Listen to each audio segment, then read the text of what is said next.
Rekan-rekan semua, selamat berjumpa lagi dengan saya, Anggono Raras. Setelah kita mengetahui posisi perusahaan dari tingkat pertumbuhan pasar dan pangsa pasar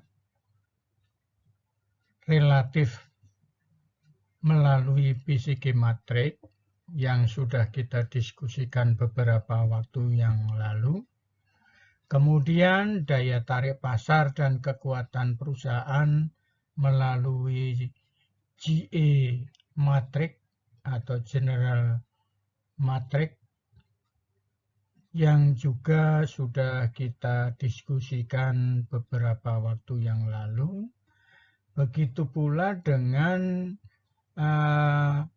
mengetahui kekuatan dan kelemahan perusahaan, peluang dan ancaman pesaing melalui SWOT Matrix. Analisis ini juga sudah kita diskusikan. Maka selanjutnya perlu disusun struktur organisasi yang sesuai dengan visi dan misi perusahaan. Pada pertemuan yang ke-12 ini, saya akan menjelaskan tentang struktur organisasi.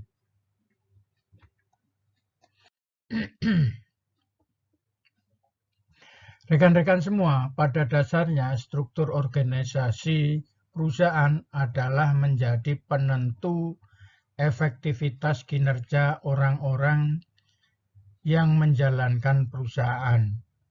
Bagi unit SDM, struktur organisasi perusahaan bisa memberi tahu keterkaitan peran dan tanggung jawab karyawan. Secara garis besar, definisi struktur organisasi perusahaan adalah suatu garis hierarki atau tingkatan yang mendefinisikan aspek-aspek yang menjalankan perusahaan dengan fungsi dan tanggung jawab masing-masing. Struktur organisasi perusahaan juga bisa digunakan untuk menentukan pekerjaan, fungsi, dan alur informasi di dalamnya.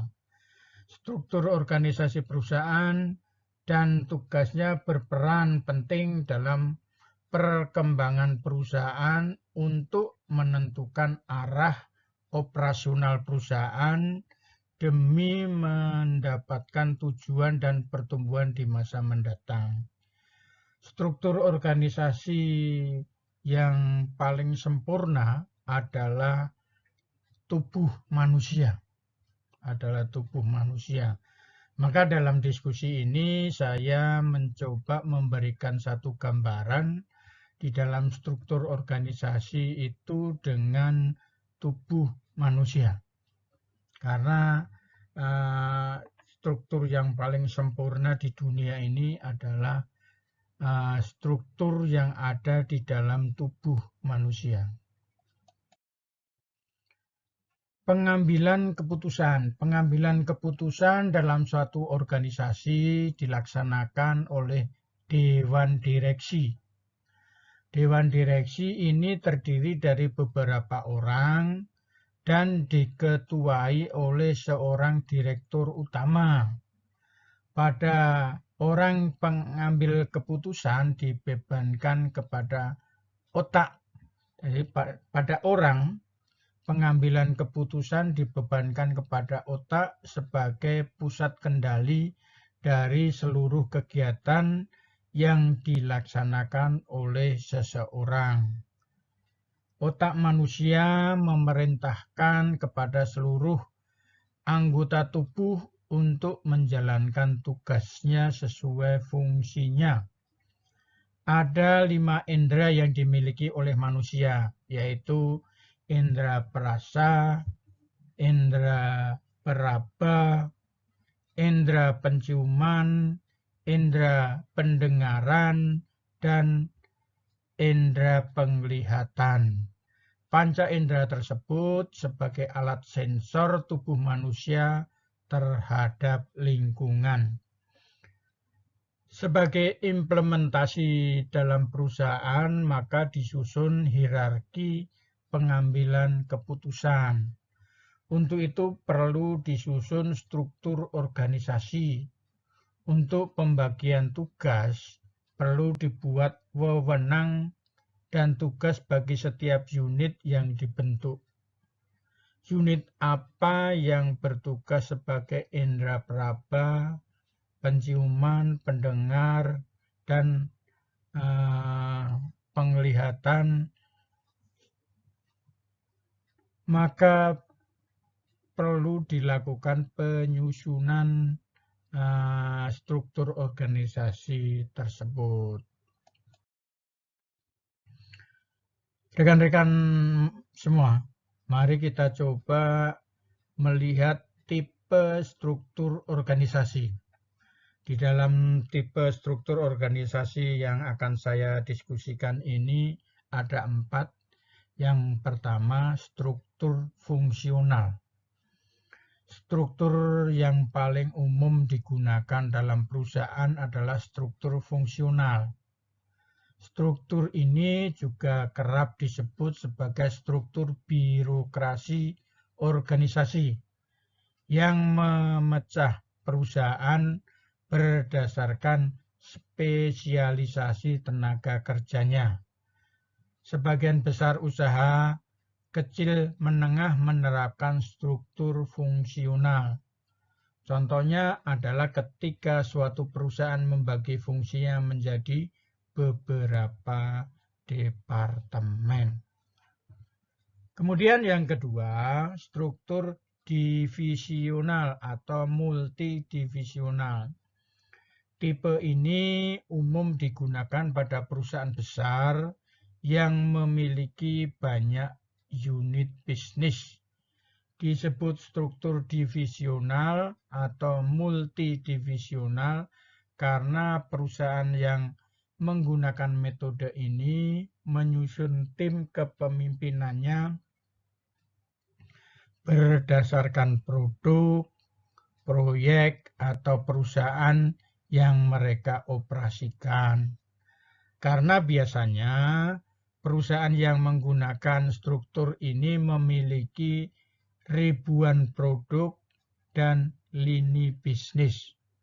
Perusahaan menyusun dirinya sendiri sehingga setiap unit bisnis beroperasi sebagai perusahaannya sendiri dengan direkturnya sendiri.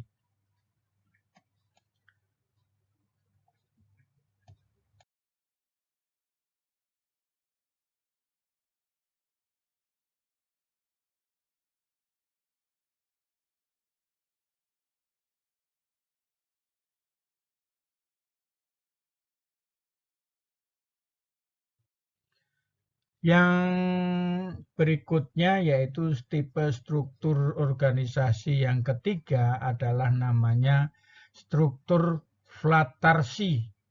Struktur ini banyak digunakan pada startup seperti namanya flat.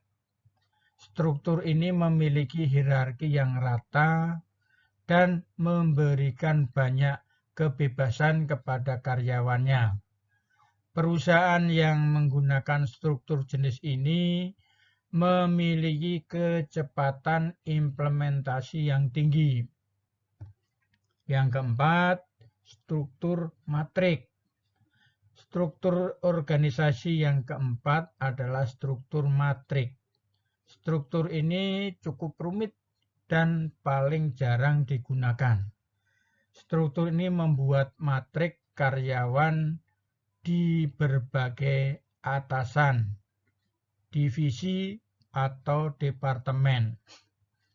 Seorang karyawan yang bekerja untuk perusahaan matrik, misalnya memiliki tugas dalam penjualan maupun layanan pelanggan.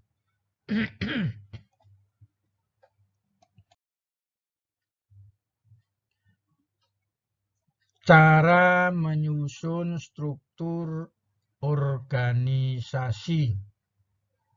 Yang pertama, Susun struktur kepemimpinan. Tentukan jenis kepemimpinan yang Anda butuhkan untuk membuat keputusan. Identitas peran dalam organisasi Anda. Biasanya, komite pengarah awal menulis rencana bisnis, memperoleh dana, mengembangkan proposal pertama. Tunjuk seorang pemimpin yang bertugas untuk mengkoordinasikan dan mendukung pekerjaan. Kemudian tentukan juga jajaran direksi yang akan mengkoordinasikan kegiatan, membuat kontak, berjejaring dengan para pemimpin industri lainnya, dan membuka jalan bagi organisasi untuk mencapai tujuannya. Perusahaan kecil biasanya cenderung membutuhkan struktur yang tidak terlalu formal. Seiring pertumbuhan organisasi, akan timbul kebutuhan untuk menunjukkan hierarki dalam bagan organisasi. Hal ini akan membantu semua orang memahami siapa yang membuat keputusan.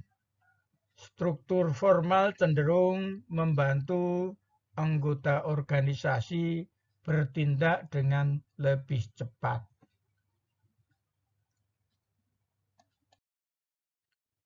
Yang kedua, tetapkan aturan operasional. Tentukan aturan dengan menentukan bagaimana kelompok formal dan informal akan beroperasi dalam organisasi. Aturan ini nantinya akan membentuk budaya organisasi.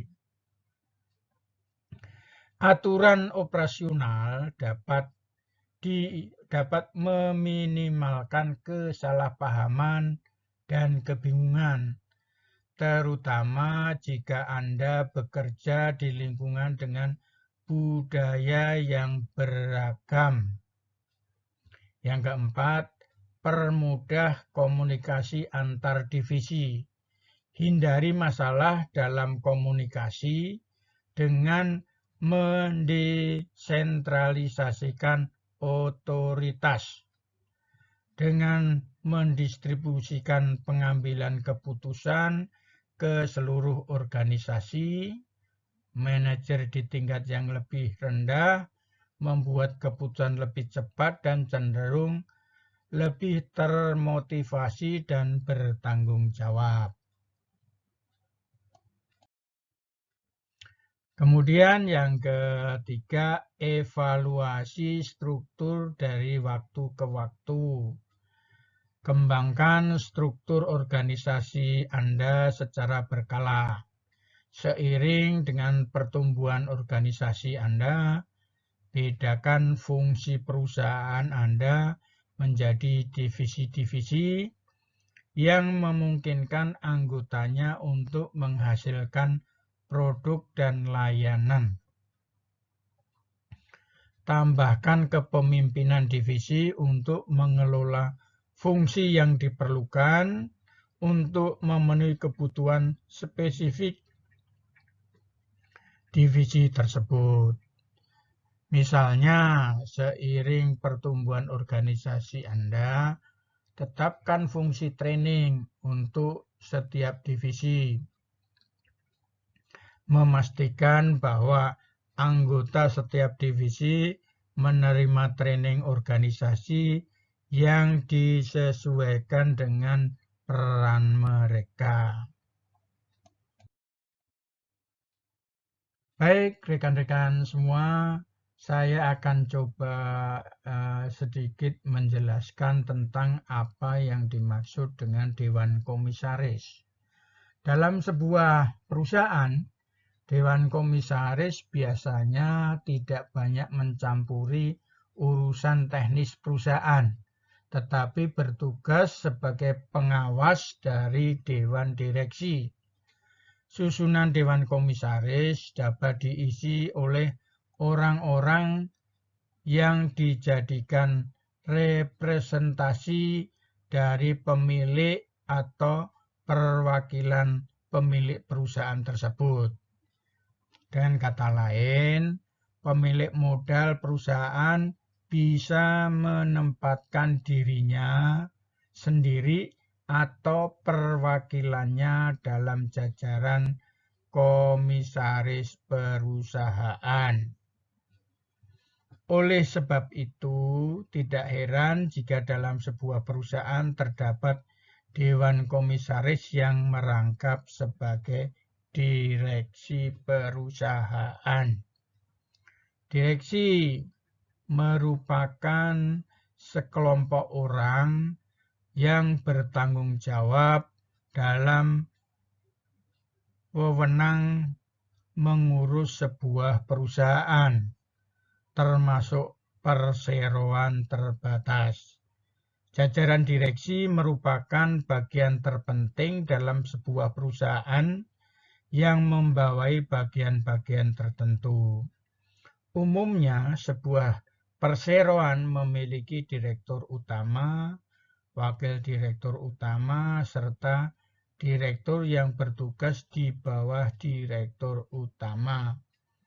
Pada struktur organisasi perusahaan, jajaran direksi memiliki wewenang untuk mengambil keputusan terhadap perseroan, khususnya hal-hal yang menyangkut target dan rencana perusahaan.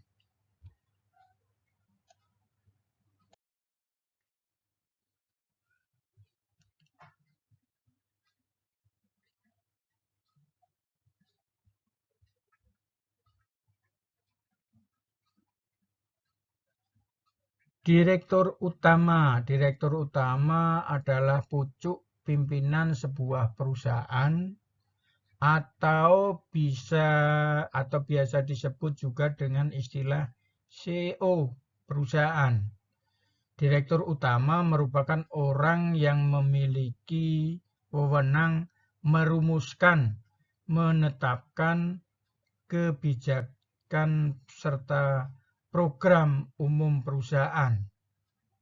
Selain itu, direktur utama juga memiliki wewenang untuk mengembangkan sumber pendapatan, memimpin dan bertanggung jawab atas semua dewan dan komite eksekutif, termasuk dewan komisaris. Direktur, jabatan direktur berada di bawah direktur utama. Umumnya dalam sebuah perusahaan terdapat 3-6 direktur yang membawai berbagai bidang berbeda. Jabatan direktur dapat dipertimbangkan sesuai dengan kebutuhan perusahaan.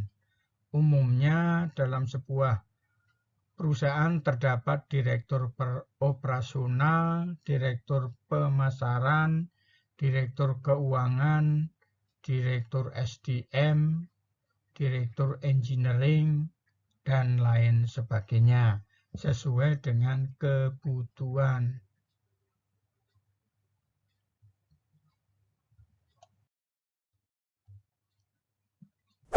Saudara-saudara semua, mudah-mudahan diskusi ini bermanfaat. Selamat belajar. Terima kasih.